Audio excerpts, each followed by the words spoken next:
Amada igreja, estamos aqui. O tema de hoje é a verdadeira mordomia cristã. A maior parte da palestra, 80% ou mais da palestra, nós extraímos de um artigo escrito pelo Dr. Alberto Tim.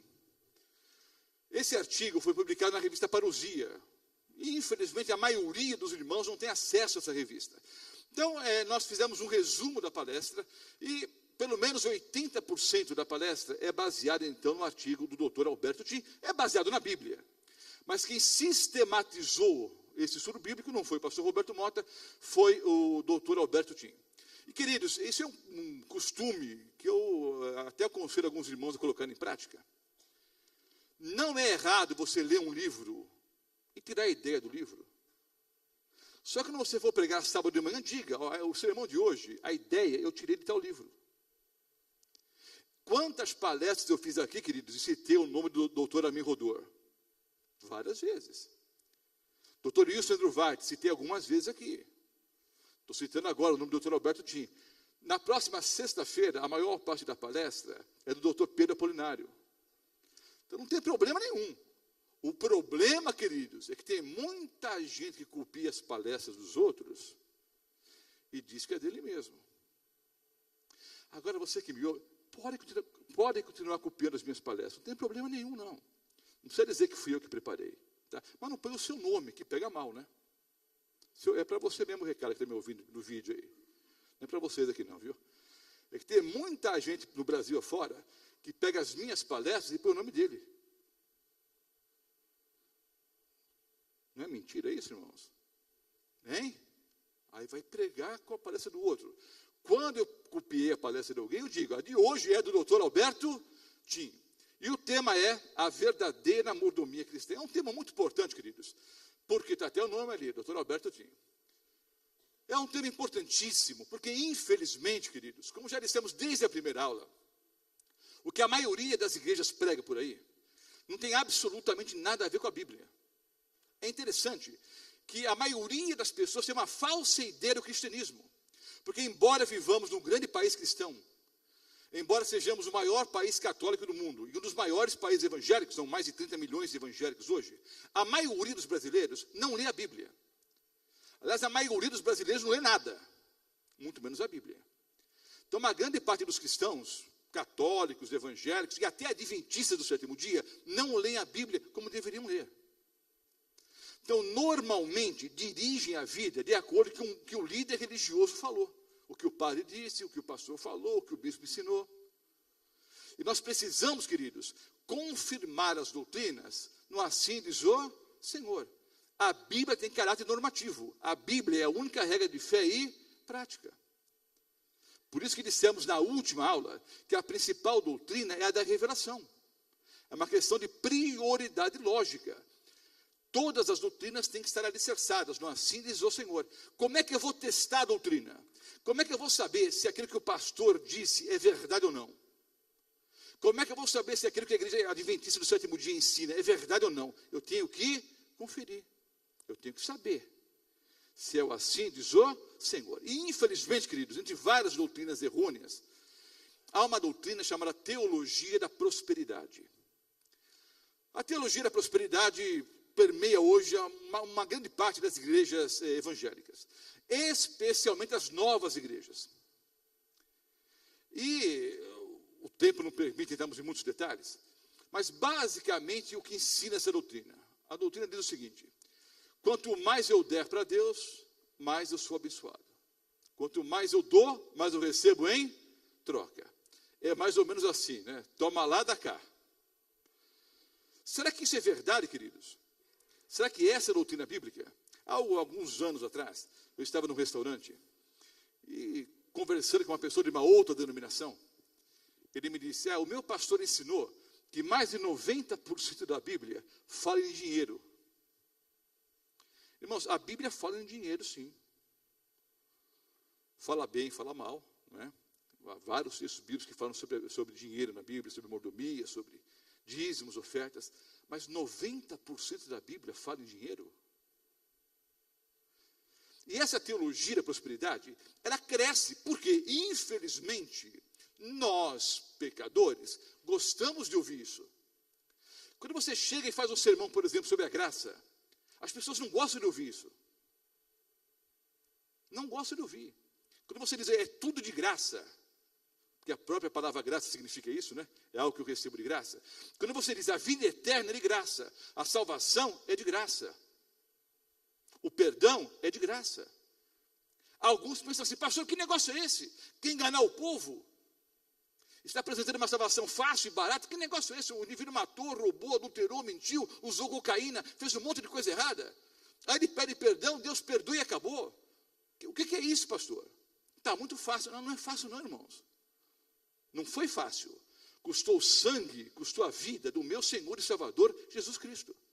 Não foi fácil nem barato, mas Ele pagou. O que eu posso fazer hoje é aceitar ou rejeitar. Eu não posso pagar. Quando alguém vai me dar um presente, ou eu aceito o presente, ou eu rejeito o presente. Eu não posso colocar a mão no bolso e pagar pelo presente. Se eu pagar, deixou de ser presente. É tudo de graça. Embora seja essa a base bíblica, queridos, salvação pela graça, nós não gostamos de ouvir isso.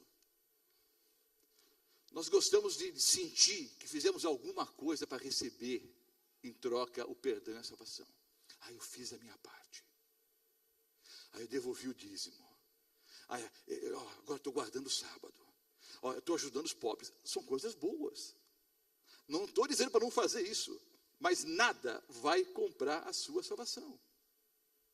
Você pode guardar todos os sábados da sua vida. Se você fizer isso, fez uma coisa boa. É o 4º mandamento da lei de Deus. Mas guardar o sábado não te salva.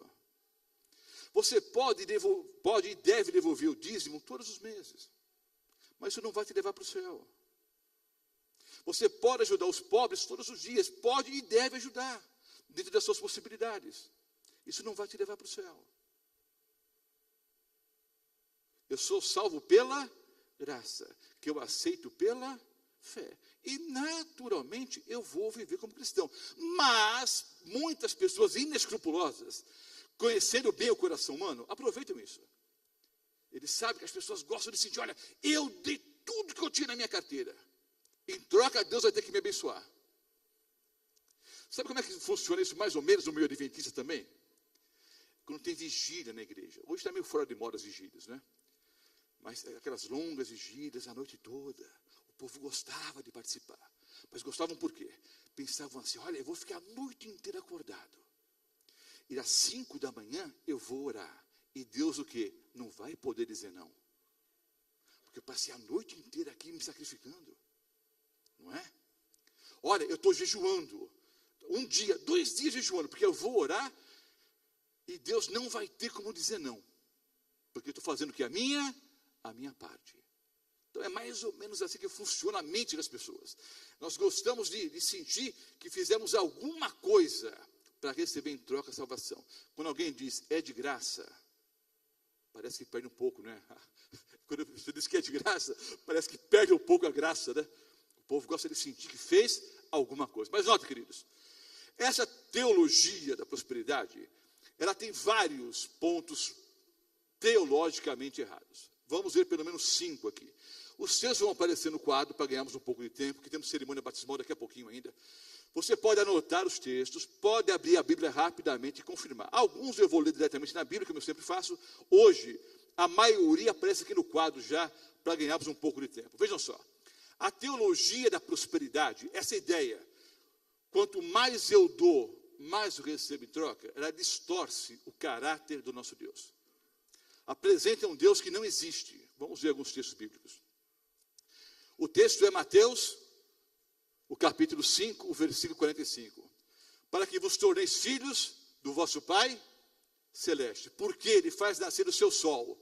Sobre o que, queridos? Sobre o que? Maus e bons. E vir chuva sobre justos e injustos. Queridos, o sol está aí para todos. A chuva, quando vem para todos. O ar está aí para todos. Se você parar para pensar um pouquinho, você vai descobrir o seguinte, de maneira muito simples. A grande maioria das bênçãos, Deus distribui indistintamente. Tanto bons quanto maus, tanto justos quanto injustos, recebem as mesmas bênçãos. Sim ou não? O sol está aí para todos, sim ou não? O ar está aí para todos. A chuva, quando vem, vem para todos. Então, esse é um princípio bíblico. Deus ama todas as pessoas. Um outro ponto importante. 2 Pedro, o capítulo 3, o versículo 9. 2 Pedro 3, o versículo 9. Não retarda o Senhor a sua promessa, como alguns a julgam demorada. Pelo contrário, ele é longânimo para convosco, não querendo o quê? Que nenhum pereça, senão que todos cheguem ao arrependimento. Queridos, o Senhor Jesus morreu por quem na cruz do Calvário? Por todos. Então notem, a salvação, que é o maior dom que o Senhor Jesus nos oferece, a salvação, que é de graça, é dada a todas as pessoas. A diferença que há é a seguinte, queridos, é que alguns aceitam e outros rejeitam. Mas essas bênçãos estão aí para todos. Sol, chuva, o ar, e a maior de todas as bênçãos, a salvação em Cristo Jesus. O que faz a diferença entre os homens é que alguns aceitam a Jesus como Salvador e Senhor e outros rejeitam. Mas a salvação está aí para todos. Não é só para aqueles que devolvem o dízimo, ou dão ofertas, ou guardam os mandamentos. A salvação está para todos. O guardar os mandamentos é uma consequência da minha comunhão com Cristo Jesus. Segundo ponto, a teologia da prosperidade apresenta uma ideia, uma imagem utópica, né, da vivência humana, no contexto do grande conflito cósmico. Vou explicar. A teologia da prosperidade pinta um quadro irreal da vida do ser humano aqui na Terra. No mundo, nós vamos ter aflições, queridos. O simples fato de eu ser fiel a Deus não me garante prosperidade aqui na Terra. O simples fato de eu ser fiel a Deus, eu devo ser fiel a Deus, não me garante que eu não vou ter problemas. Que eu não vou ter um câncer na família, ou um desemprego. Que eu não vou perder um filho num acidente. E eu já vi ao longo do meu ministério, queridos, já são quase 30 anos. Completo 30 o ano que vem. Ao longo desses quase 30 anos de ministério, queridos, eu tenho visto muitas pessoas enfraquecerem na fé e abandonarem a fé por causa disso. Quando tudo estava bem, não, Deus está comigo, está tudo certo. Em face aos problemas e dificuldades, muitos o quê? Enfraquecem. Por que comigo, Senhor? Por que comigo? Até em determinada aula eu falei sobre isso, né? Desde que o pecado entrou no planeta, a tendência pecaminosa do homem é pôr a culpa em Deus. Por que comigo, Senhor? Então, alguns acham que o fato de serem cristãos, de procurarem viver de acordo com a palavra de Deus, é como se fosse assim um campo magnético, né? Um campo de força. E nada vai pegar o indivíduo. Ele está protegido de todas as coisas. Inclusive, os que defendem a teologia da prosperidade dizem que se você for fiel nos dízimos e nas ofertas, Deus vai repreender as pragas, as doenças, a morte, a miséria. Então, a faxineira do banco vai virar gerente, se não virar dona do banco.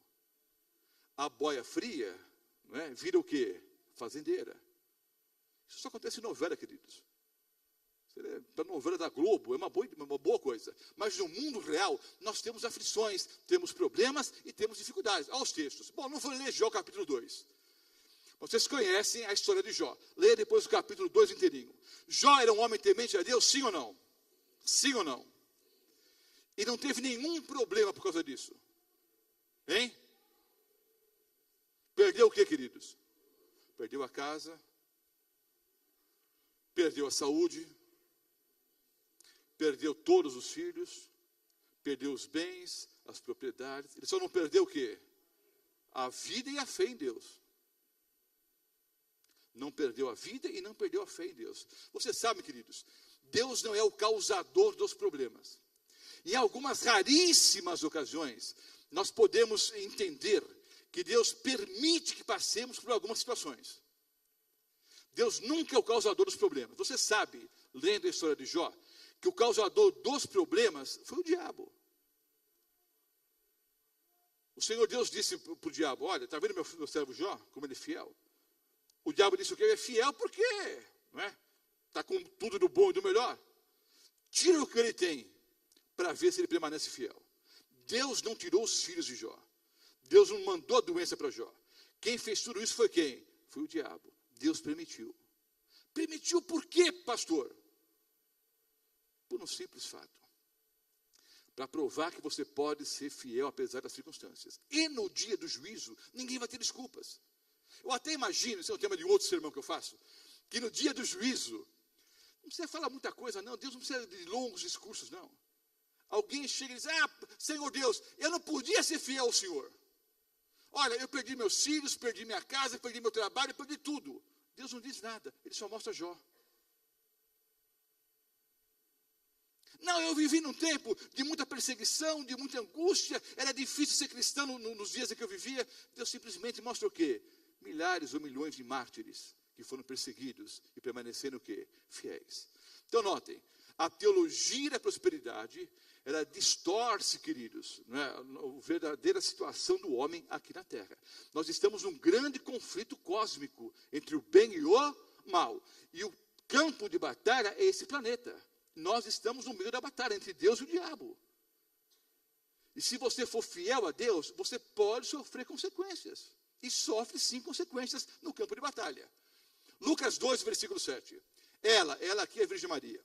Ela deu à luz o seu filho primogênito, enfaixou e o deitou numa manjedoura, porque não havia lugar para eles na hospedaria. A Virgem Maria foi uma mulher fiel a Deus, sim ou não?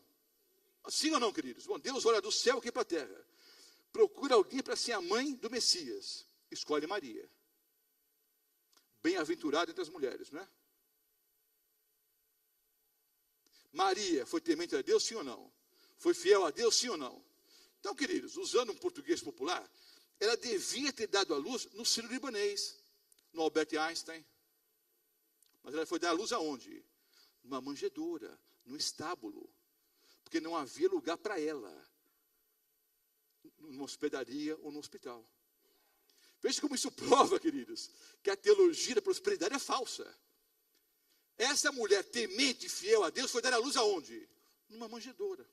Porque não havia lugar, não é, para ela, e muito menos para o seu filhinho, né, o Messias, Cristo Jesus, numa hospedaria. Mateus 8, versículo 20. Mas Jesus lhe respondeu: as raposas têm os seus covis, as aves têm o quê? As aves do céu ninhos, mas o Filho do Homem não tem onde repousar a cabeça. O Senhor Jesus, o Messias, Deus conosco, o Verbo se fez carne e habitou entre nós. Ele foi temente ao Pai, sim ou não? Foi fiel ao Pai, sim ou não? Ele diz, olha, as raposas têm covis, os passarinhos têm ninhos, eu não tenho nenhum travesseiro. Vocês estão captando a mensagem, né? Na introdução da palestra, a primeira parte da palestra, eu quero mostrar para vocês que a teologia da prosperidade é uma farsa. É um golpe bem engendrado pelo diabo e por um monte de pastores sem vergonha por aí, para roubar o dinheiro do povo. Não tem base bíblica. O fato de você ser fiel a Deus não lhe garante vida tranquila nesse planeta. Atos 3, versículo 6. Tá Pedro saindo ali do templo, está um mendigo, pediu um trocadinho lá para Pedro. Pedro disse o quê? Não possuo nem prata, nem ouro. Pedro não era um homem milionário, mas ele tinha ali meia dúzia de barquinhos, tinha as suas redes, tinha os seus empregados. Não era um homem rico, não, mas estava tranquilo. Tinha seu trabalho, tinha sua profissão, tinha os seus barcos, tinha alguns empregados. Ao aceitar ao Senhor Jesus como Salvador e como Senhor, segundo a teologia da prosperidade, o que deveria ter acontecido com Pedro? Ele que tinha meia dúzia de barquinhos, devia ter uma grande frota. Centenas de barcos, começar a fazer, não é? Trabalhar comércio exterior, começar a importar, exportar. Não. Saindo da igreja, queridos, então um pobrezinho lá, pediu uma moedinha, pediu um trocadinho. O apóstolo Pedro disse o quê? Não tenho prata, nem ouro. Mas uma coisa eu tenho, isso eu te dou. Em nome do Senhor Jesus, o Nazareno, levanta aí e anda. Mas ele não tinha, querido, não é como você e eu fazemos algumas vezes, não. Quando nós estamos pelas ruas por aí, e chega um pobre e diz, dá um trocado, você responde o quê? Não tem mesmo. É uma frase feita. O apóstolo Pedro não era sujeito. Sujeito ele era, não é? Porque ele é pecador também. Mas ele não mentiu aqui, não. Ele não tinha mesmo. Não tenho trocado, ele não tinha nada. Não tenho prata nem ouro. Mas uma coisa eu te dou. Em nome do Senhor Jesus, o Nazareno, levanta aí, anda. Carta do apóstolo Paulo aos Coríntios, o capítulo 11, o versículo 9. Segunda carta aos Coríntios, o capítulo 11, o versículo 9. Olha o que diz o apóstolo Paulo. Estando entre vós, ao passar privações, já o apóstolo Paulo também não era milionário, mas estava bem de vida, viu? Era membro do Sinédrio, professor de teologia, professor de direito, um homem culto, tinha suas casas, tinha seus empregados. Agora ele aceita Jesus como Salvador e Senhor. Aí ele escreve aos Coríntios dizendo o quê? Estando entre vós, ao passar privações, não me fiz pesado a ninguém, pois os irmãos, quando vieram da Macedônia, supriam o que me faltava. Queridos, o apóstolo Paulo passou na necessidade, sim ou não? Segundo as suas próprias palavras, sim. E em tudo me guardei e me guardarei de vos ser pesado. Segundo a teologia da prosperidade, o apóstolo Paulo deveria ter ficado milionário. Mas o que ele tinha, ele perdeu. 2 Coríntios 12, os versículos 7 a 10. E para que não me soberbecesse com a grandeza das revelações, foi-me posto um espinho na carne. À saída, alguém vai perguntar, porque é sempre assim, pastor, o que é esse espinho na carne? Não sei. Não sei o que era. Alguns acham que era um problema de visão. Porque você sabe que quando o apóstolo Paulo teve um encontro com o Senhor Jesus, ele ficou cego e tal. Depois, ao escrever, ele dizia que caía como escamas a pele dos seus olhos. Não sei o que era. Alguns acham que era problema de visão, outros que era uma perseguição do diabo. Eu não sei o que era, queridos. Eu sei que tinha um espinho na carne. Segundo ele, o Senhor Jesus permitiu que ele tivesse esse espinho na carne, para que ele não se ensoberbecesse com a grandeza das revelações. Mensageiro de Satanás, para me esbofetear, a fim de que não me exalte. Por causa disto, 3 vezes pedi ao Senhor que o afastasse de mim.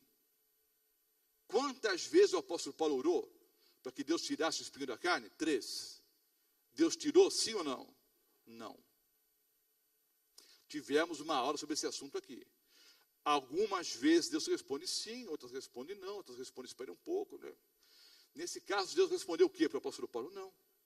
Porque Deus sabia o que era melhor para o apóstolo Paulo. E o apóstolo Paulo até entendeu. Para que eu não me ensoberbecesse por causa das revelações, Deus permitiu que eu tivesse o espinho na carne. Pedi 3 vezes. Ele não retirou, não. Ele disse o quê? A minha graça te basta. Porque o poder se aperfeiçoa na fraqueza.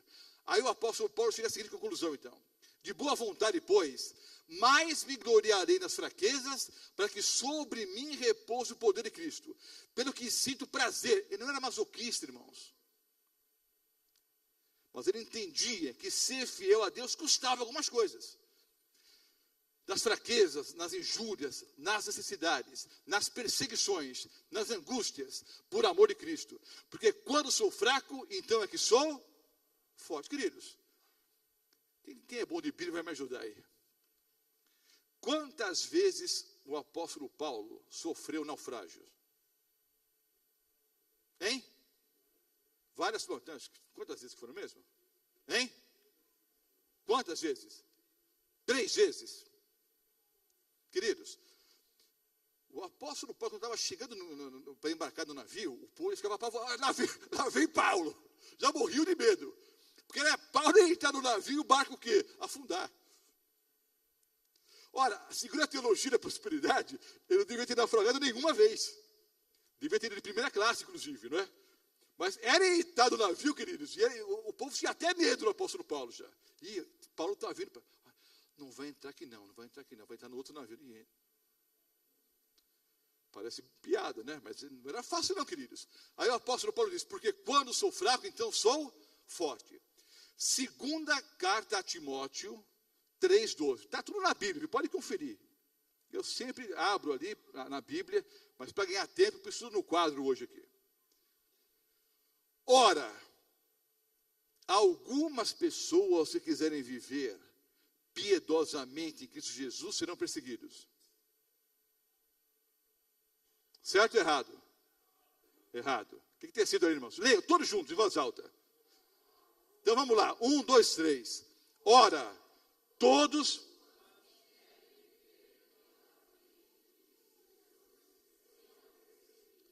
Todos os que quiserem ser fiéis ao Senhor Jesus vão ser perseguidos em alguma ocasião. Pastor, eu nunca fui perseguido. Então você pode questionar sua fé. Deixa eu explicar. Se para aceitar o Senhor Jesus, você não teve que abrir mão de nada, pode questionar sua fé. Há uma frase cujo autor é desconhecido, mas eu tenho quase certeza que a frase é do pastor Billy Graham. A frase roda por aí há muitos anos. E está nas redes sociais, tudo. E sempre coloca, né, autor desconhecido. E é desconhecido, mas tenho quase certeza que o autor da frase é o pastor Billy Graham. O discipulado custa diferentes coisas para diferentes pessoas, mas para todos tem um custo. Não é justificação pelas obras, é tudo de graça. Mas quando você aceita, queridos, de graça a salvação, naturalmente você vai perder alguns amigos. Há várias pessoas se preparando para o batismo aqui. Você pode ter certeza, você vai perder alguns amigos. Pastor Mota, como é que foi com o senhor? Eu perdi a maioria deles. Eu fiquei um tempo fora da igreja. Quando eu voltei para os braços do Senhor Jesus e passei pelas águas batismais, a maior parte dos amigos que eu tinha me deixaram. Mas sabe o que eu descobri com o tempo? E não precisa de muito tempo, não. Eles não eram meus amigos. Eles eram amigos do Corinthians, do jogo de bilhar, do álcool, da cocaína, as coisas que a gente participava juntos. Quando eu deixei essas coisas, eles também o quê? Eles eram meus amigos de verdade? Não.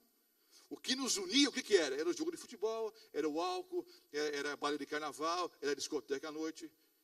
Não eram meus amigos de verdade.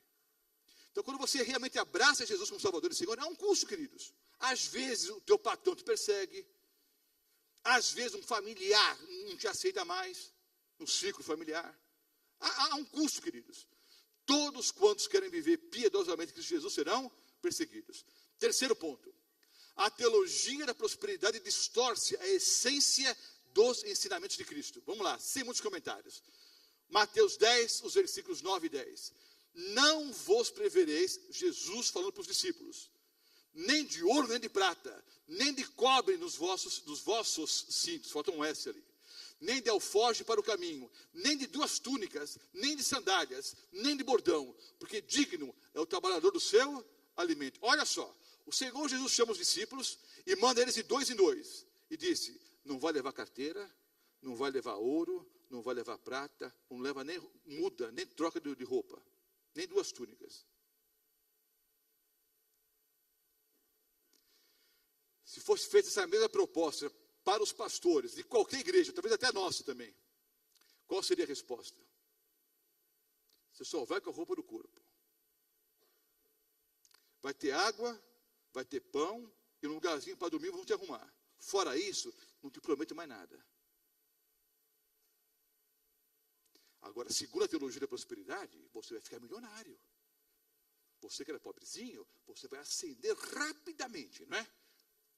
Filipenses 3, os versículos 4 a 9, carta do apóstolo Paulo. Bem que eu poderia confiar na carne. Carne aqui é o eu, né? Se qualquer outro pensa que pode confiar na carne ou em si próprio, eu ainda mais. Aí o apóstolo Paulo faz uma listinha de algumas razões pelas quais ele, apóstolo Paulo, poderia confiar em si próprio. Circuncidado ao 8º dia, como era o costume judaico. Da linhagem de Israel, da tribo de Benjamim, hebreu de hebreus. Isso era um motivo de orgulho, queridos. Sabe o que significa isso? Ele era hebreu. O seu pai era hebreu. O seu avô, o seu bisavô, o seu tataravô. Eu sou hebreu de hebreus. Linhagem pura. Quanto à lei fariseu. Hoje a palavra fariseu, o termo fariseu, usado de forma pejorativa no mundo evangélico. Mas ser fariseu era o suprassumo da religião. Quanto ao zelo, perseguidor da igreja. Quanto à justiça que há na lei, irrepreensível. Mas o que para mim era lucro, e isso considerei perda por causa de Cristo. Sim, deveras considero tudo como perda, por causa da sublimidade do conhecimento de Cristo Jesus, meu Senhor, por amor do qual perdi todas as coisas. Irmãos, será que o povo não lê a Bíblia? Pastor, é que se o povo lê, eles não vão querer ser cristãos, né? Olha o que o apóstolo Paulo diz: por amor de Cristo, perdi todas as coisas, e as considero como refúgio. Eu coloquei essa tradução refúgio aqui, que é a mais light. Quem tem a Bíblia aberta aí, algumas traduções dizem esterco. Alguém tem a Bíblia aberta aí, a tradução esterco? Quem tem a Bíblia aí com a tradução esterco é a mais próxima do original. Porque no original mesmo, o apóstolo Paulo não escreveu esterco, não. Ele escreveu uma outra palavrinha, que em português começa com M, mas eu não vou dizer o nome. Mas parece, é a mesma coisa que esterco, mas começa com M. Pastor, está na Bíblia. Algumas traduções dizem refúgio, né? Algumas outras ainda dizem perda, mas algumas dizem o quê? Esterco. Tem alguém com a Bíblia com tradução? Aí, ali, umas 4, 5 pessoas aqui com a tradução esterco. É a mais próxima do original. No original mesmo, o apóstolo Paulo diz: eu tinha tudo. E tudo para mim agora é titica, é esterco. Por quê, queridos?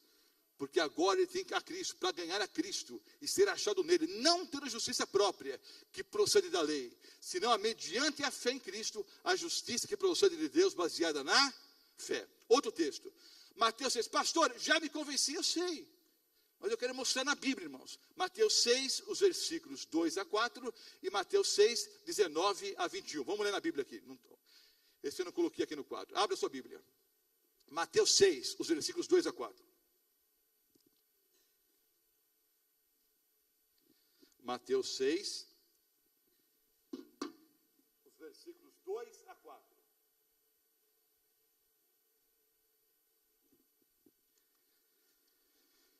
Quem vem pela primeira vez aqui hoje, irmãos? Qual é a frase que eu vou dizer mesmo, irmãos? Não é um sermão, isso aqui é uma aula. Mateus 6, os versículos 2 a 4. Quando, pois, deres esmola, não toques trombeta diante de ti, como fazem os hipócritas nas sinagogas e nas ruas, para serem glorificados pelos homens. Em verdade vos digo que eles já receberam a recompensa. Tu, porém, ao dares esmola, ignore a tua mão esquerda o que faz a tua mão direita, para que a tua esmola fique em secreto, e teu pai que vem em secreto te recompensará. Vejam bem, queridos, em algumas igrejas, o pastor faz o seguinte: quem tem fé de 5, quem tem fé de 10, quem tem fé de 50, reais, né? Uns fé de mais, uns fé de menos, né? Quem tem fé de 50, quem tem fé de 100, quem tem fé... Queridos, pastor Cirilo Gonçalves trabalhou na equipe de evangelismo comigo lá na Paulista Leste. Irmão do pastor Luiz Gonçalves, ele é evangelista hoje lá na Paulistana. Eu marquei encontro com ele em frente a uma igreja. Ele estava sem automóvel, eu levei ele até uma igreja, aí fui pregar numa igreja central, e ele voltou de ônibus até determinada altura, aí eu peguei ele, combinei um horário com ele, parei o automóvel, não chegava. Não vou dizer o nome da igreja não, irmãos, uma questão ética. Mas a porta estava aberta ali, porta enorme, né? Aí fui ver o que estava acontecendo. Queridos, estava lotado, assim, fizeram uma parede de tijolos na frente da igreja, assim. Enorme assim, né? Ali em cima do altar. Cheio de tijolos assim. Aí o pastor fazia um sermão, e ele fez um apelo: vamos derrubar as muralhas de Jericó. Você sabe como é que as muralhas foram derrubadas na Bíblia, né? Mas ali como é que tem que derrubar as muralhas? Cada irmão precisava comprar um tijolo. E ele começou a vender cada tijolo a R$10.000. Eu não sei se é combinado ou não, mas uns 10 ou 12 foram lá e compraram. Por R$10.000. Aí ele baixou para 5.000, baixou para 1.000. No final, ele estava vendendo cada tijolo por R$100. Quem trabalha com construção civil, me explica uma coisa. Quanto custa um milheiro de tijolo hoje? Tijolos. Quanto? R$600 o milheiro. Então, vender a R$100 o tijolo tá um bom negócio, né? E vou dizer, irmãos, não ficou um tijolo, não ficou pedra sobre pedra. Não ficou um tijolo, venderam todos os tijolos. Derrubamos as muralhas de Jericó. Aí o pessoal sai, saco de lixo preto, eles dão um nó e sai assim que nem Papai Noel. Com um saco cheio de dinheiro, entra no carro e vão embora. E o povo contente. Aqui a gente faz um culto, não pede um centavo, dá presente ainda e o povo acha ruim. Fazer o quê, né? Mateus 6, 19 a 21. Mesmo capítulo. Mateus 6, 19 a 21. Mas pelo menos pegamos a verdade, né, irmãos? 19 a 21. Não acumuleis para vós outros tesouros sobre a terra, onde a traça e a ferrugem corroem, onde os ladrões escavam e roubam. Mas ajuntai para vós outros tesouros do céu, onde traça nem ferrugem corrói, onde os ladrões não escavam nem roubam. Porque onde está o seu tesouro, aí estará também o teu coração. Queridos, a Bíblia não está ensinando para você e eu vivemos na miséria. Há personagens bíblicos que foram milionários. Eu estou mostrando para vocês, dentro da palavra de Deus, que para muitas pessoas fiéis a Deus, o seguir a Deus, o ser fiel a Deus, custou e custou muito. 1 Timóteo 6,10. O amor do dinheiro é a raiz de todos os males. Não é o dinheiro em si, é o amor ao dinheiro.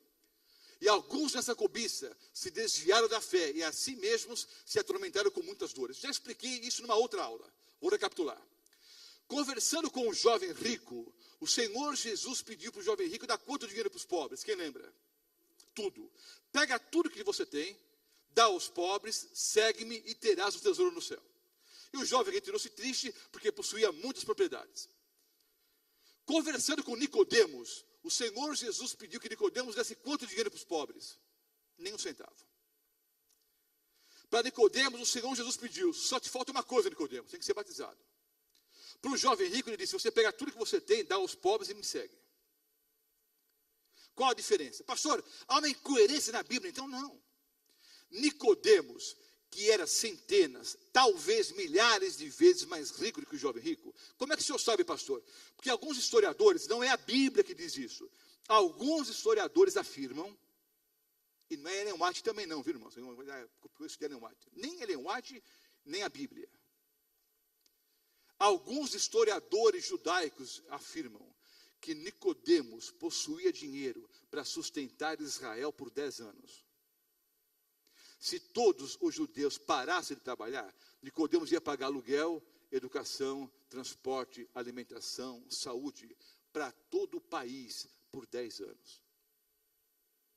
E conversando com o Senhor Jesus, o Senhor não pediu nem um centavo para ele. Porque Nicodemos possuía dinheiro, não era escravo do seu dinheiro. O jovem rico era milhares de vezes menos rico do que Nicodemos. Para esse rapaz, Cristo pediu o quê? Tudo. Porque sabia que para esse rapaz o dinheiro era o quê? A raiz de todos os males. Não é pecado ter dinheiro não, irmãos. O problema é onde está o seu coração. Encerrando esse bloco aqui, o outro é bem curtinho. A teologia da prosperidade desvirtua o amplo espectro da obediência cristã. Irmãos, ser fiel a Deus não é só devolver o dízimo.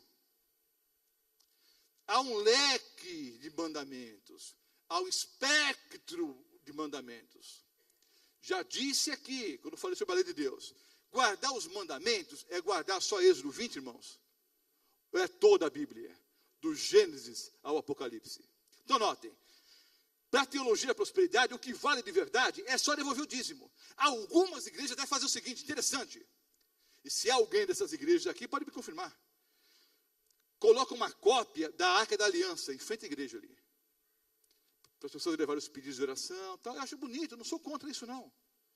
Só que a Arca da Aliança só servia para uma coisa, queridos. Guardar as tábuas da lei. Os 10 mandamentos. Eu sei que tinha o maná, tinha a vara de Arão ali dentro. Mas o mais importante o que era? Aquele era um invólucro para proteger o quê? Os 10 mandamentos. É interessante. Aí colocam a arca lá na frente, o povo vai lá, ora, até adoram o exterior, não é? Mas o coração da arca, os 10 mandamentos, isso foi abolido pelo Senhor Jesus na cruz. A teologia da prosperidade desvirtua o espectro da verdadeira obediência cristã. Mateus 5, 21 a 24. Mateus 5, 21 a 24. Vou ler aqui na Bíblia. Ouvistes que foi dito aos antigos, não matarás. Quem matar será sujeito a julgamento. Eu, porém, vos digo que todo aquele que sem motivo se irá contra o seu irmão, e será sujeito a julgamento. E quem proferir um insulto a seu irmão, e será sujeito a julgamento do tribunal. E quem lhe chamar tolo, e será sujeito ao inferno de fogo. Se, pois, ao trazeres ao altar a tua oferta, ali te lembrares que teu irmão tem alguma coisa contra ti, deixa perante o altar a tua oferta. Vai primeiro reconciliar-te com teu irmão, e então, voltando, faze a tua oferta. O que eu vou dizer agora pode ser surpresa até para os meus irmãos adventistas. Você vem trazer uma igreja, vai trazer uma oferta aqui, no sábado de manhã, oferta para Deus. Você está brigado com alguém? Não traz oferta não. Você vai se reconciliar com o teu irmão primeiro. Porque se você estiver brigado com alguém, com o irmão, com parente, com filho, com esposo, você pode trazer oferta. A igreja vai receber oferta. Vai até usar de maneira honesta, se for uma igreja honesta, e há boas igrejas, há igrejas honestas nesse planeta. Mas Deus não aceita a oferta. Se você estiver brigado com alguém, antes de trazer a sua oferta, você vai e se reconcilia com o seu irmão primeiro. Depois, você vem e traz o que? A oferta. Já ouviu esse tipo de sermão em alguma igreja por aí? Hein? Tinha até um hino católico que a gente cantava quando eu era criança, lá no Colégio São José dos Padres de Sion, onde eu fui educado. Eu não era católico, mas a gente cantava, tinha que cantar de manhã. Eu não vou cantar que eu vou passar vergonha. Mas a música era essa, né? O hino era esse. Né? Vai primeiro reconciliar-te com teu irmão e depois traz a tua oferta ao meu altar. Esse é um amplo espectro da obediência. Não é só trazer oferta, não é só trazer o dízimo. Eu tenho que me reconciliar com meu irmão. Outro texto. Malaquias 1, não vou ler, anota aí. Malaquias 1, versículo 6. Malaquias 2, os versículos 9, 11, 14, 15. O capítulo 3, os versículos 3 e 7. A maioria só lê o texto. Trazei todos os dízimos à casa do tesouro. E fazei-me prova de mim, se eu não lhe abrirei os tesouros do céu, as janelas do céu. Isso é a conclusão do sermão. Aprenda uma coisa, irmãos. Malaquias é um sermão. Anotar o sermão e é um dos livros da Bíblia. Malaquias é um sermão. O sermão do profeta Malaquias começa com uma acusação aos sacerdotes, aos líderes religiosos do povo. Vocês estão usando 2 pesos e 2 medidas. Vocês tratam o pobre de um jeito, o rico do outro. Vocês estão sendo parciais ao administrarem a lei de Deus. Então, se arrependam disso. Aí Deus fala para os homens de Israel: vocês estão em adultério. Vocês abandonaram a esposa legítima, não é, a esposa da mocidade, e se casaram com outra mulher. Vocês são em adultério. Abandone o adultério. Volte para a esposa legítima. Vocês se desviaram de guardar os meus mandamentos, os meus preceitos, os meus estatutos, as minhas leis.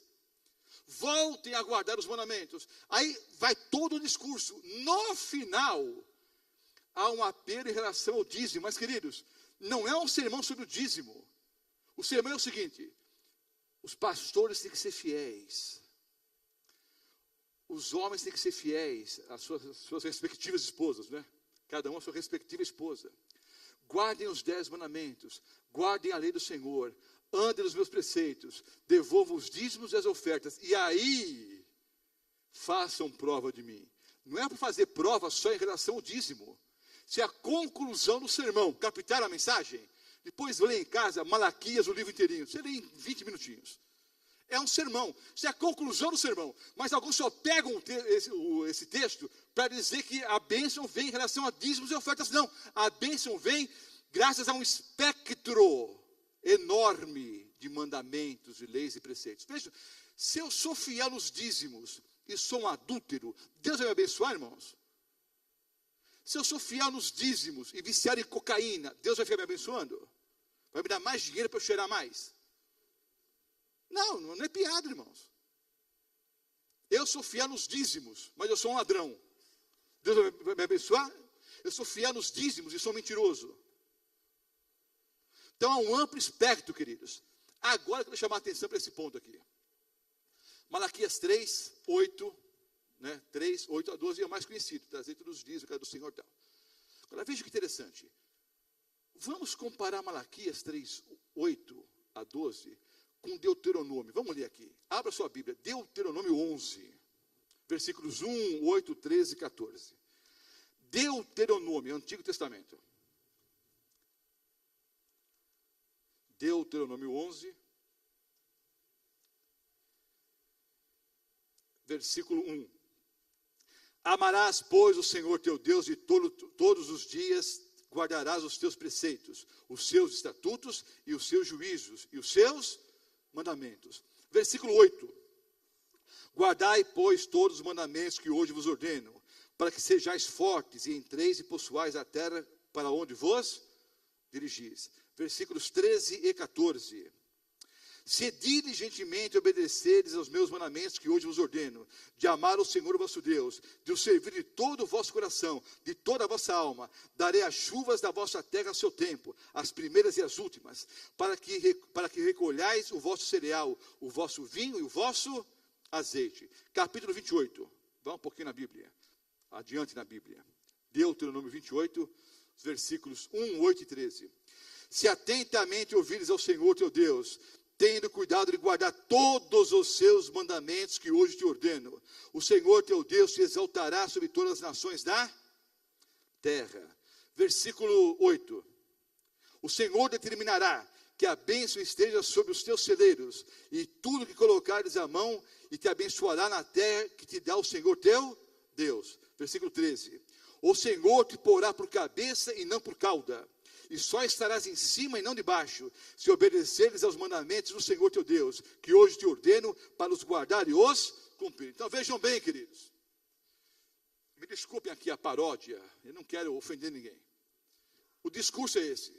Irmãos, tome posse da bênção. Você será a cabeça e não a cauda. Você já é vencedor em nome do Senhor Jesus. Amém.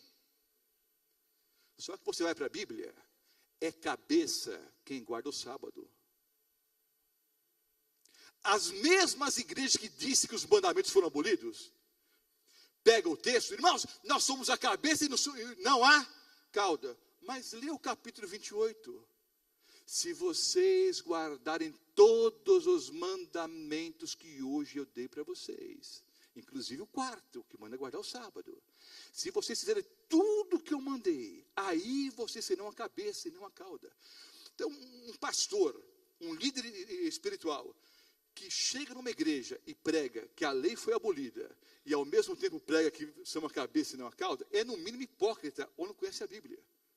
Segundo a palavra de Deus, é cabeça e não cauda quem guarda os 10 mandamentos.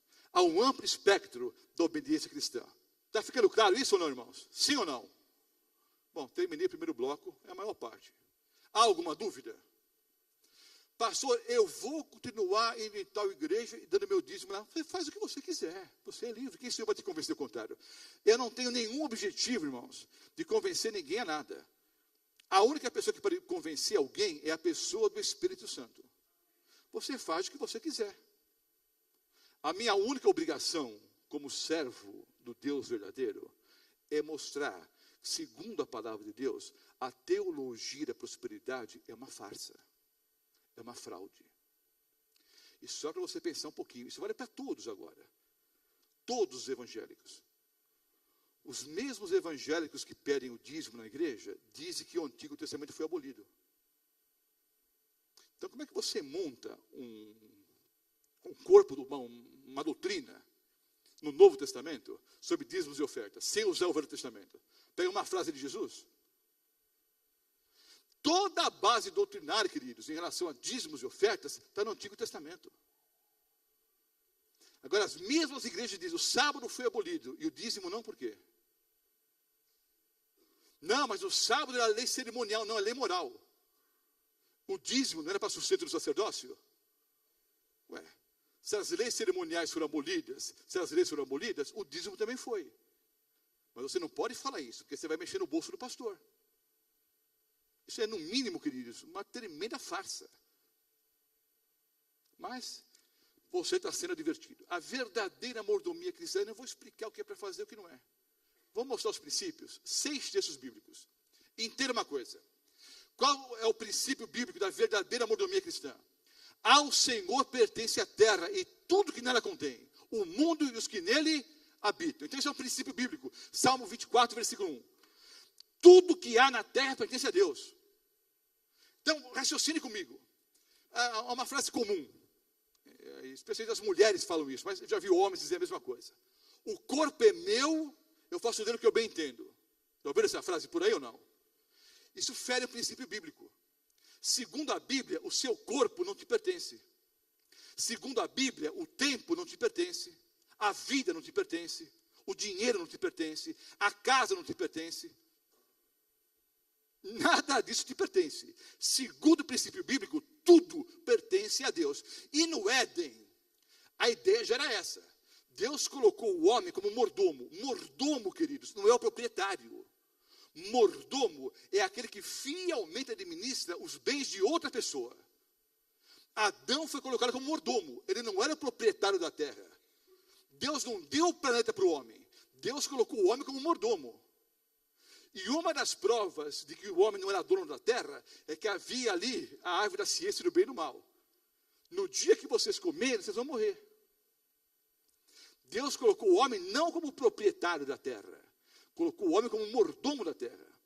Então isso pode se aplicar a qualquer segmento da sua vida.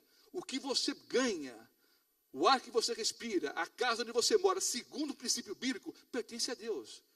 Dele é a terra, o ouro, a prata e tudo que nela contém. Inclusive a sua vida. Aliás, quem te mantém vivo agora é Deus. Amém. Então, queridos, esse é o princípio. Segundo princípio. Minha prata, meu ouro, diz o Senhor dos Exércitos, é a mesma ideia. Ageu 2, o versículo 8. Tudo pertence a Deus. Outro princípio. Buscai em primeiro lugar o seu reino e a sua justiça. E todas essas coisas os serão acrescentadas. Isso não quer dizer que a pessoa vai ficar rica, queridos. Mas já fui novo, agora eu sou velho, vi muita coisa na vida. Só não vi o que mesmo, irmãos? O justo o quê? Desamparado. E a sua descendência o quê? Mendigando pão. Há problemas, há lutas, há dificuldades. Mas o verdadeiro cristão não é abandonado, não. Buscar em primeiro lugar o seu reino e a sua justiça, e todas as outras coisas serão acrescentadas. Mateus 23, 23. Ai de vós, escribas e fariseus hipócritas, que dais o dízimo da hortelã, do endro e do cominho, mas tendes negligenciado os preceitos mais importantes da lei, a justiça, a misericórdia e a fé. Devias fazer essas coisas sem omitir o quê? Aquelas. O Senhor Jesus não está dizendo aqui que não é para devolver o dízimo. Está dizendo o seguinte: olha, vocês são tão fiéis nos dízimos do endro, da hortelã, do cominho. O judeu, altamente escrupuloso, pegava o canteirinho de hortelã, dividia em 10, e a 10ª parte devolvia a Deus como dízimo. Queridos, o verdadeiro judeu, tivesse um pé de um limoeiro no fundo do quintal, um abacateiro, ele contava quantos abacates tinha e devolvia o dízimo. Jesus não disse que isso estava errado. Vocês são fiéis na hortelã, no endro e no cominho. Mas esquecendo o mais importante, a justiça, a misericórdia e a fé. Façam essas coisas sem omitir o quê? Aquelas. 2 Coríntios 9, versículo 7, em relação às ofertas. Cada um contribua segundo tiver proposto no coração, não com tristeza ou por necessidade, porque Deus ama a quem dá com alegria. Vejam bem, queridos, tudo pertence a Deus. A verdadeira mordomia é o Roberto Mota como mordomo administrar aquilo que o Senhor Deus colocou nas minhas mãos. Esse corpo não me pertence.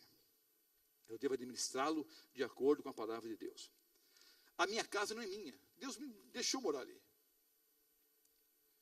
O tempo que eu tenho não é meu.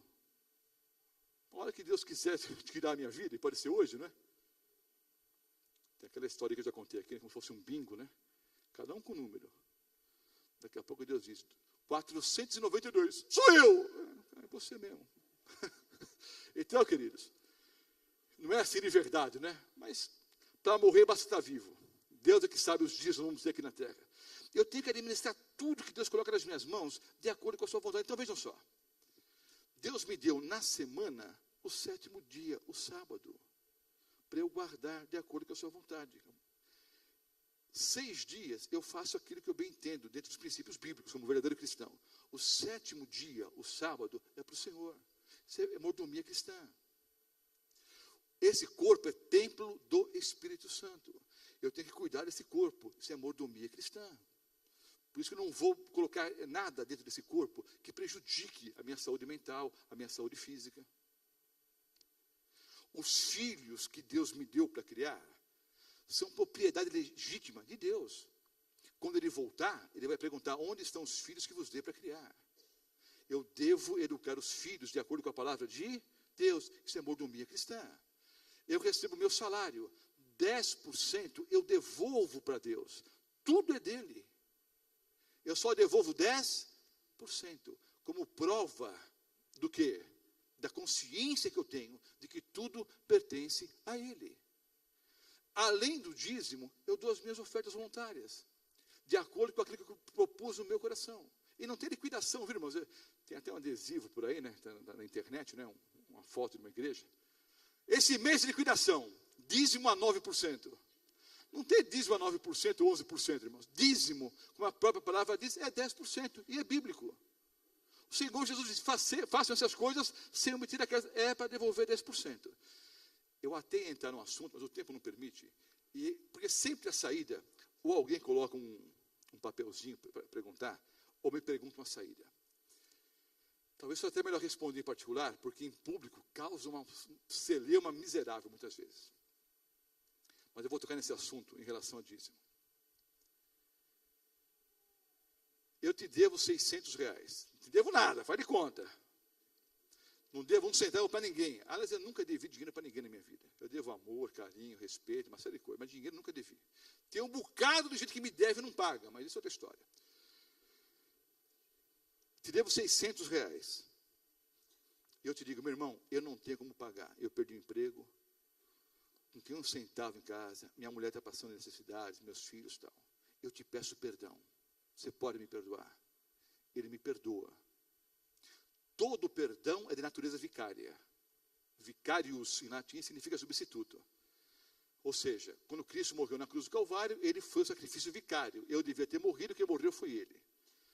Quando você perdoa alguém, em qualquer setor da vida, estou usando essa questão financeira aqui, a pessoa sai livre e você fica com prejuízo. Então, eu devo R$600 para ele, não tem como pagar. Ele sabe que eu não posso pagar. Ele me perdoa.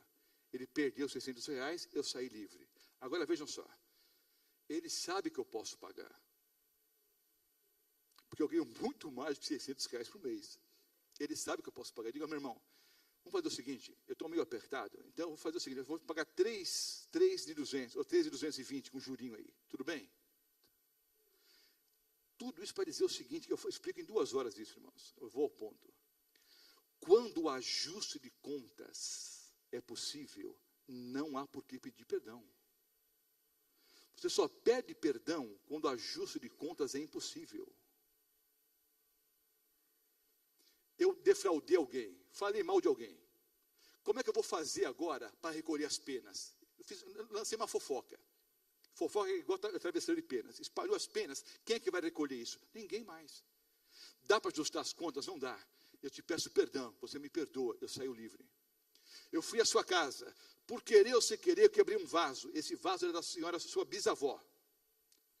Não tem como restaurar, não tem como devolver. O ajuste de contas é impossível. Tudo isso para dizer o seguinte, meu irmão, se você conhecia a doutrina bíblica e foi infiel nos dízimos, não tem por que pedir perdão, viu? Se você pode ajustar as contas. Isso é uma outra aula, é dízimo atrasado. O ano passado, você trabalhou os 12 meses, em um mês você não devolveu o dízimo. Senhor, me perdoa. Você pode pedir perdão, não vai perdoar não. Só vai te perdoar se o ajuste de contas for impossível. Senhor, não tenho como pagar. O Senhor sabe como está a minha vida hoje. Tudo bem, Ele te perdoa e esquece. Agora, se você foi infiel, mas tem como restaurar, não tem por que pedir perdão, viu? Você pode questionar, essa é uma das frases que eu disse, que os irmãos não gostam de ouvir. Até aqui eles estavam gostando de ouvir. Agora é para você, Adventista do 7º dia. Você foi infiel no dízimo mês passado, o ano passado. Se o ajuste de contas for impossível, você peça perdão a Deus. Se é possível restituir o que você roubou, você faça um plano com Deus. Você vai devolver em 10 vezes, em 11 ou 15, entre você e Deus. Captou a mensagem? Sim ou não? E está lógico o discurso ou não? Sim ou não? Se o ajuste de contas é impossível, você pede perdão. Ele te perdoa na hora. Se você pode restaurar o que você roubou, restituir o que você roubou, faça isso, viu, meu irmão? Provérbios 3, no versículo 9. Honra o Senhor com os teus bens e com as primícias de toda a tua renda. Eu dou o melhor para Deus. Havia no passado, e ainda há, com outros nomes hoje na igreja, alguns tipos de ofertas, né? Alguns faziam o seguinte pacto. O camarada ia até o fundo do quintal ali, né? Quintalzão no fundo de casa. 2 pés de abacate, 2 abacateiros. Um podre, um bonitão. Aí ele orava assim: Senhor Deus, eu dedico esse pé de abacate para o Senhor, o podre, né? Tudo que esse pé produzia, eu dou para o Senhor. Eu vou dedicar o que para Deus, queridos? Hein? Aliás, eu vou usar aqui essa questão para outro exemplo. Antigamente tinha as dorcas na igreja, não é mais dorcas. Agora o que é mesmo? Hein? É o quê? É asa. Tá. Não me leve a mal. Está chegando o inverno agora, né? Você tem alguma coisa na tua casa que você está em dúvida? Leva para a igreja para dar para os pobres. Ou jogo fora? Joga fora. Vou repetir. Você tem alguma coisa na tua casa que você está em dúvida? Leva para a igreja ou jogo fora? Joga fora. Porque tem muito irmão que é bom para dar oferta. Ele tem uma garagem cheia de porcaria. Só que para limpar a garagem vai ter que pagar carreta, tudo. Ele é esperto, ele dá para a igreja. Um monte de lixo. Só dê para a igreja, queridos, ou para os pobres, necessitados, aquilo que você pode usar. Então, por exemplo, há roupas que serviam nos meus filhos e não servem mais. Só que são roupas boas, algumas compradas até fora do Brasil, coisa de primeira linha, está limpinha, novinha, bonitinha, não cabem mais num filho. Aí eu vou dar para um pobre, tudo bem. O negócio era suado, surrado, desbotado, né, amarelado, horrível. Ninguém vai usar aquilo mais. Vou levar para os pobres. Não faz isso não. Você joga fora. Tem um cobertor tudo rasgado, furado, comido de traça, joga fora. Só dê para Deus, né, ou para o seu semelhante, alguma coisa que a pessoa possa realmente o quê? Usar. O princípio aqui, as primícias, você dá o melhor que você pode dar. Entenderam, queridos? Isso é um outro princípio de mordomia cristã. Nem sei que oração, já falei mais do que devia. Vou contar uma historinha simples antes do batismo. O batismo é rápido. Uma historinha que a minha mãe contava quando eu era criança, eu nunca esqueci. Uma criança que ganhou 2 moedas. 2. As 2 moedas de R$1. As 2 exatamente iguais. E a mamãe disse: olha, filho, essa moedinha aqui é sua. Faz o que você quiser. Pode comprar figurinhas, você pode comprar uma fruta, pode comprar uma bala, faz o que você quiser. Tem R$1 aqui. Esse outro R$1 é para Jesus. No próximo sábado, você devolve como oferta para Deus na igreja. Tudo bem. Aí o menininho com as 2 moedinhas na mão direita. Olha, eu tenho R$1 aqui, um outro R$1, um é meu, outro é de Jesus. Tem R$2 aqui. Uma moedinha é minha, outra é de Jesus. O que é que eu vou fazer com a minha moeda? Acho que eu vou economizar. Porque a semana que vem, minha mãe vai me dar mais R$1, depois mais um. Eu vou economizando. Daqui a alguns meses, eu compro um brinquedo. Ou daqui a alguns meses, eu compro um livro. O que eu vou fazer com esse R$1? Ele tem R$1 na mão aqui, né, a sua moedinha e a moedinha de Jesus. O que é que eu vou fazer? O que é que eu vou fazer? O que é que eu vou fazer? 2 moedinhas, uma é minha, outra é de Jesus. Aí ele tropeçou. Quando tropeçou, uma das moedas caiu da sua mão. Aí a moedinha foi rolando assim. Ele correu atrás da moedinha. A moedinha rolou e pum, caiu no bueiro. A hora que a moedinha caiu no bueiro, o menino entrou em pânico. E chorava. Lá se foi a moedinha de Jesus. É a primeira que vai. Você quer um exemplo disso, queridos? Não me leva a mal, meu irmão adventista. Para você tem que aprender também, meu irmão. É sábado de manhã na igreja. É um negócio chato, é triste isso. Tá, o pessoal sentado aqui na plataforma. Está passando ali assistindo as salvas, né? Primeiro que, normalmente, a maior parte não dá nada. Já dá um mau testemunho. Você veio para a igreja e não trouxe nenhuma oferta para o Senhor. Está todo mundo olhando. Você não vai dar para os outros olharem, não é? Mas está ali. Está o pastor, o ancianato, os líderes da igreja ali na plataforma. E ninguém passa batido, né? Ou, na melhor das hipóteses, a pessoa fica assim. Ele não planejou. Ele não pensou, sábado que vem eu vou à igreja. Eu vou separar o meu dízimo. Vou separar a oferta. Está separadinha aqui. Aí você chega e devolve para o Senhor. Aliás, queridos, o tempo não permite. Eu até posso voltar a esse assunto nos próximos dias. Ninguém apareça, né?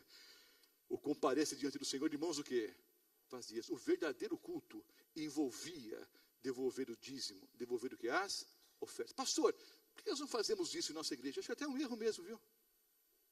Nós só, né, recolhemos dízimos e ofertas quando? Sábado de manhã. E quem já veio em nossa igreja sábado de manhã, e não é batizado ainda, não é adventista do sétimo dia, visitou a igreja, já percebeu, irmãos, você está constrangido, não dá nada não. É assim, não é?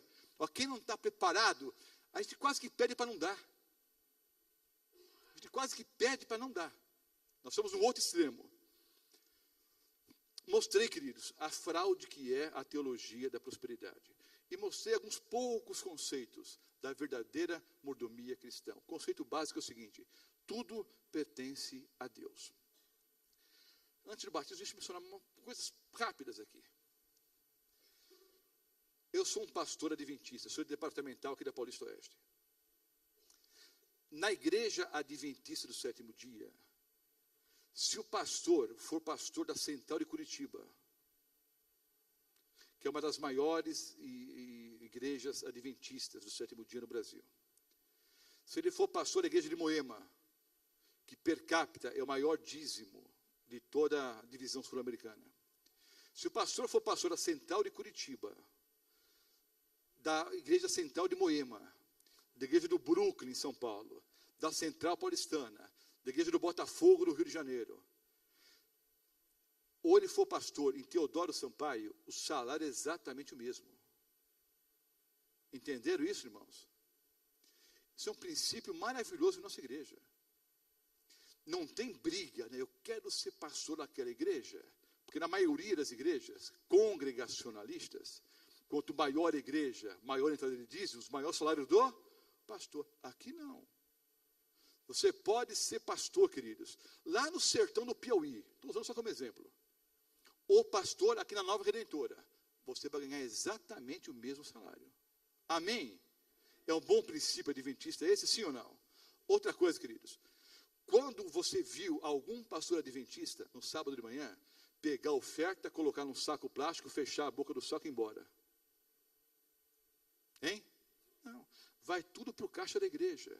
Os irmãos leigos é que contam os dízimos, contam as ofertas e prestam um relatório.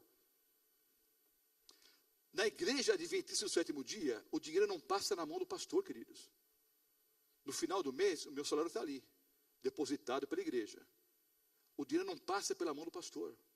Eu preciso dizer isso, porque alguns vieram pela primeira vez, e coincidentemente, foi justamente a aula que eu falei sobre o quê? Dízimos e ofertas. Mas tenham certeza, queridos, tem gente ruim em tudo quanto é lugar, mas nessa igreja é muito difícil, mesmo que a pessoa queira ser corrupto, ele não tem acesso ao dinheiro.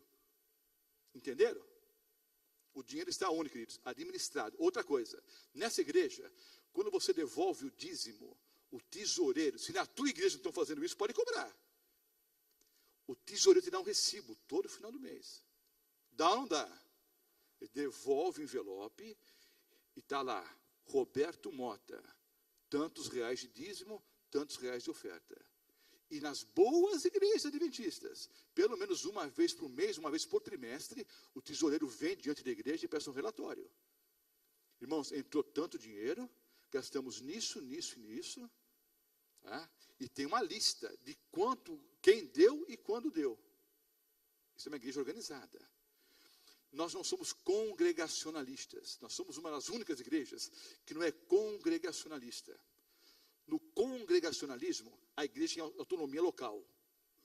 Nós somos a última muralha. Nós não somos congregacionalistas. Esse é um dos motivos.